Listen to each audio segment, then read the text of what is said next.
the base camp village, and we are wrapping up from the previous episode. We actually have to dump off a few things in the storage before we can get going with today's video, but we have something very exciting in store, and I'm actually going to be doing the first little bit of this here on a live stream, so hopefully you've had a chance to catch that. Check it out.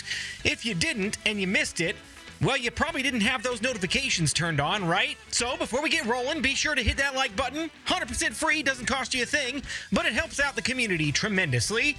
And leave a comment in the comment section, and maybe we'll read your comment in a future video. Don't forget to subscribe to the channel, and most importantly, so you don't miss out on more live streams like you might have missed this one coming up, be sure to click that bell, turn on those notifications, and check out all the video content and streaming content on this channel. Would absolutely love to have you here. As you might see in my hotbar, I've got a few things that are looking a little worse for the wear. The axe is the most damaged out of everything here. It's time we do something about that so we don't have to keep wasting diamonds to repair these tools. So, we're going to get a couple of villagers today. And for our trip, we've got a few things that are absolutely necessary for the way that we're going to be doing this. I got a couple of boats. I've got some leads. I've got plenty of food. I've got a bed so we can sleep away the darkness and stay safe.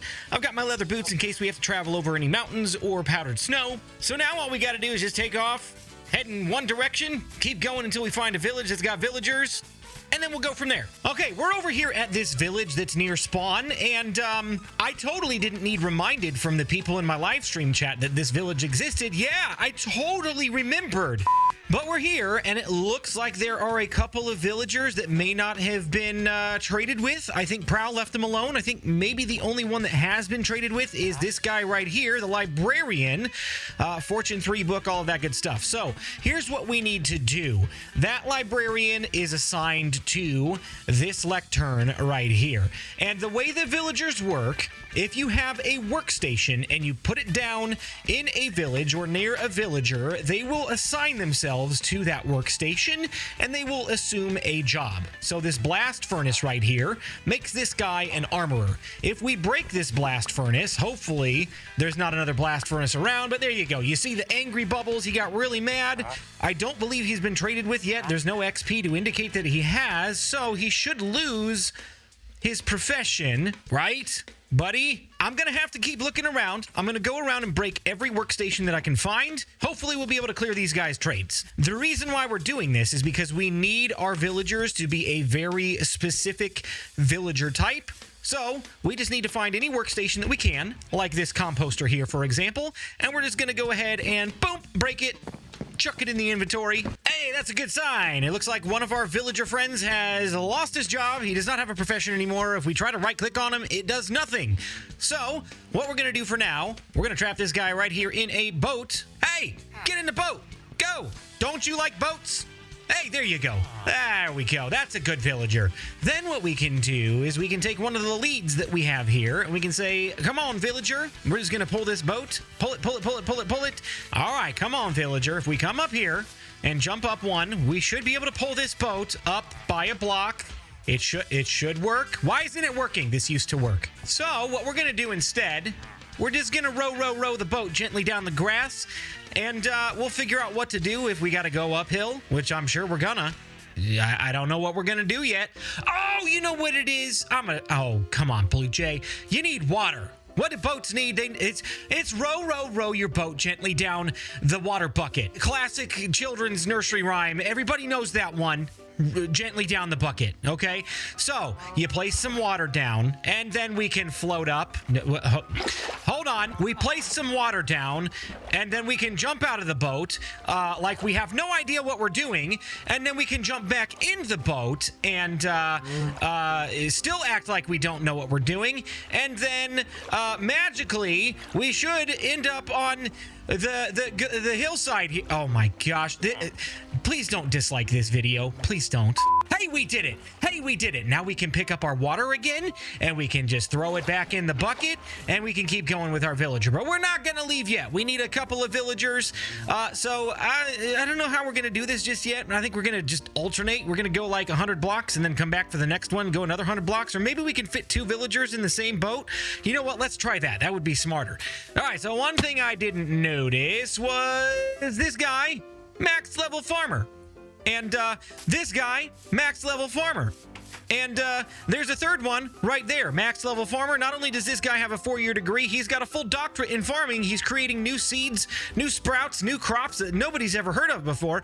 And we can't use him. You're just going to stay here. You don't get the job. You're fired. Okay, so this guy has not been traded with yet, and he's going to come with us. So we're going to row the boat over next to the other villager that we've trapped and hope that as we leave the bounds of the village, this guy will lose his trades. As he disconnects from his bed, if there's a hidden workstation somewhere that we didn't happen to catch, maybe he'll lose his trade. If not, we're just going to figure out how to find another villager, because we need 2 villagers that are not locked into a job at this point. Okay, we've gone about 50 feet away from the village, and he's still holding on to his job. You got to let it go, man. Just let it go. But anyway, after much pain and frustration, we finally figured out a method of getting these guys up the side of this mountain here. If we just put them in a boat together, they gotta be in the same boat, because we can't do this with 2 boats. I've been trying, and 2 boats has not been working out well for me. But 1 boat seems to be working great. They're just kind of bouncing along up the side of this mountain because we're leading them along. Hopefully they don't take any damage. They've already taken damage once, but we should be all right. Let's keep this going. We're gonna... If you go too quickly, too fast, too far, it's going to break the lead. So just be careful. Sometimes what we got to do is we got to put the lead on the boat, and then we got to put some water down. So it kind of floats the boat a little bit.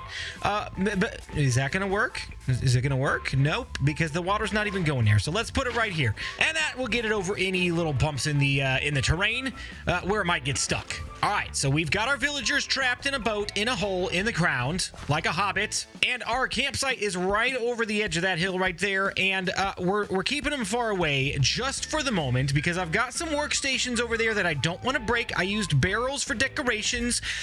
And you gotta be like 96 blocks away from another village. Now, here's what we gotta do. We got 2 villagers in here. I'm gonna break the boat, and I'm gonna hope that this guy will lose his trades. Because I really don't want an armorer. It's not what we want. I'm gonna do this without killing the villagers, hopefully. All right, so what I'm gonna do is I'm gonna go ahead and take 1 bed, and I'm gonna put it down to establish a village right here. And one of these guys should link with it, and there we go. He's happy. He's still, he's not linking with anything just yet. I'm a little concerned that we just brought 2 villagers over here and only one of them's going to work. I'm going to sleep in this bed to get rid of the darkness really quick, and then we're going to go ahead and place down 2 workstations. I have a lectern and I have a barrel. First one I'm going to put down is the lectern, because I'm going to assume it's going to link with this guy right here, and then we'll see what happens next. Yeah, there we go. So we got a librarian, and then if I put the barrel down... Is it gonna link? Yeah, there we go. We got a fisherman. Okay, good. Sometimes you just have to use a different job site block to get them to unlink from their trades if they were previously at a village. I haven't really seen that issue if they're freshly bred villagers from a villager breeder, but there you go. Just a nice little tip for you. So from here, the thing that I'm concerned about the most is this guy. I really want to get a mending book trade in this first slot. So the best way to go about doing that is just going ahead and breaking the job site block. He will lose his profession, and then we can go ahead and replace it again, and we can check his trades again. Now he's got a bookshelf. Sometimes this happens really quickly. If you get lucky, you'll get it on the 3rd or 4th try. I've had other times where it's taken like, look at that, look at that, look at that, live on stream, proof that it happened the 3rd time. But I have had this happen before, where it's had to take like, 50 or 60 draws to get a mending book. But we're going to go ahead and lock in this trade, because that's pretty solid. 22 emeralds plus a book. So in order to lock in this trade, we're going to go grab some paper really quick from our storage over here. We should have plenty of it. No!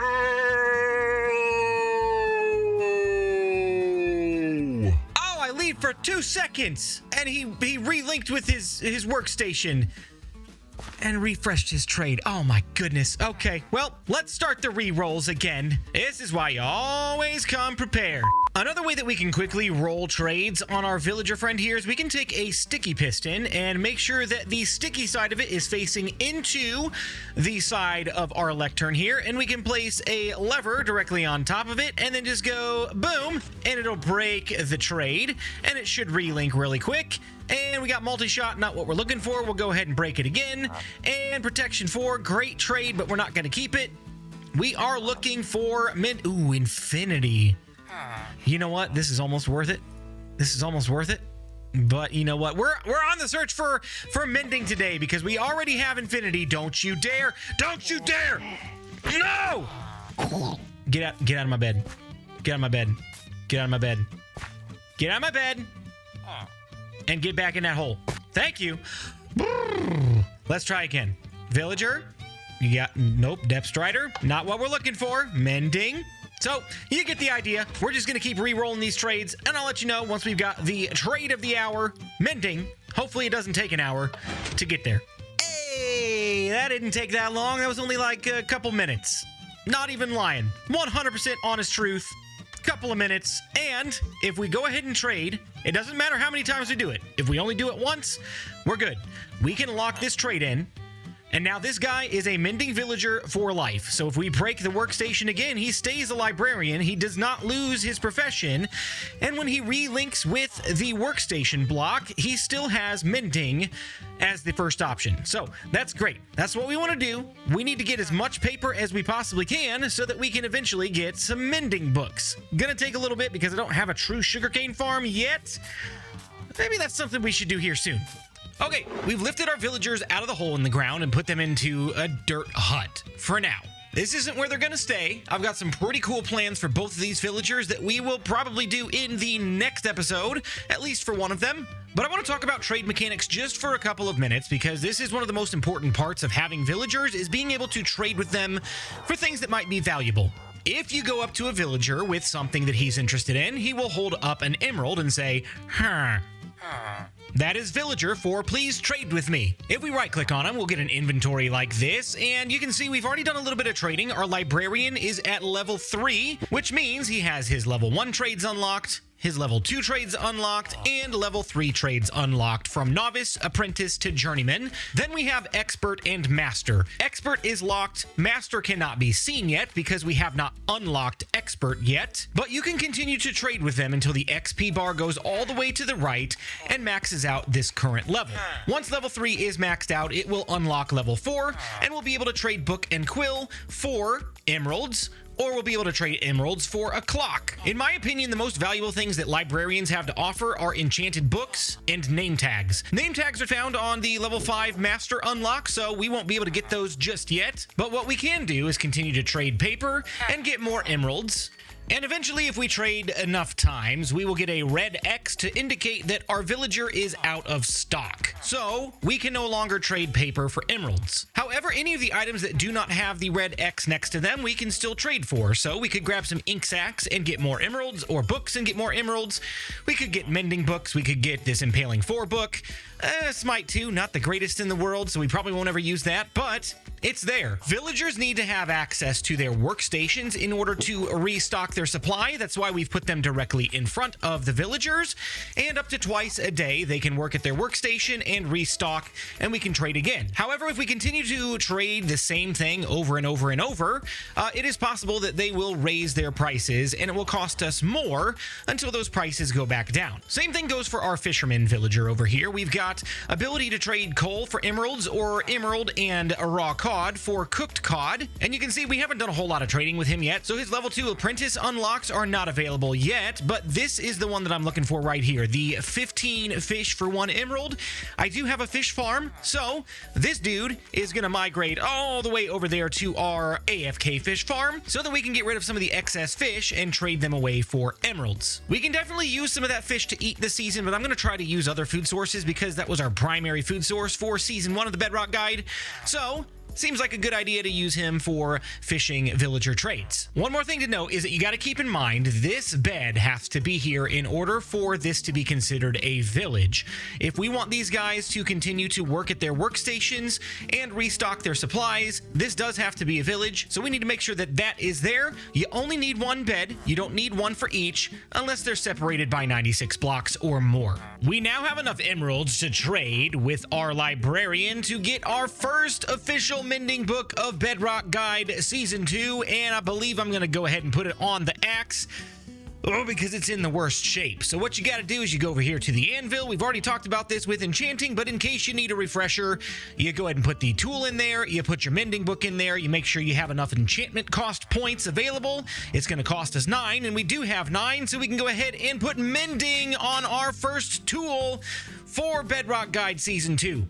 And then once again, this contraption is about to get nerfed in a huge way relatively soon, but for now, we can go ahead and put some raw beef in there. We'll go ahead and lock the smoker so that once this goes into this slot here, we can take our axe in hand, we can grab it, get the XP from it, and we are fully repaired. It's like we have a brand new axe. Mending is the greatest enchantment in the game, except for infinity on your bow. Don't ever put mending on your bow. Don't do it. There are a ton more villagers than just the 2 that we've covered today, but this is just a brief overview. We're not doing an in-depth dive into full villager professions or anything like that. This was just a basic intro to villagers, how to get them, how to assign jobs, how to trade with them. We will do a full review of villagers when we do a trading hall later on this season, so stick around for that. Be sure to check it out when it drops. But I think that's going to be it for today, folks. We are going to leave these villagers here for the time being. I am going to move them in between episodes so that they are ready to go at their final home locations. And I promise we've got some cool plans in mind to keep these guys happy,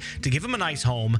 It's going to be a little bit better than a 1x1 like we've been giving them in the past. I can't speak for the Iron Farm villagers just yet, but at least these 2 guys, they're going to be happy. They're going to have a nice home, and you'll be able to see that in the very next episode. Thank you so much for taking the time to watch today. You're amazing.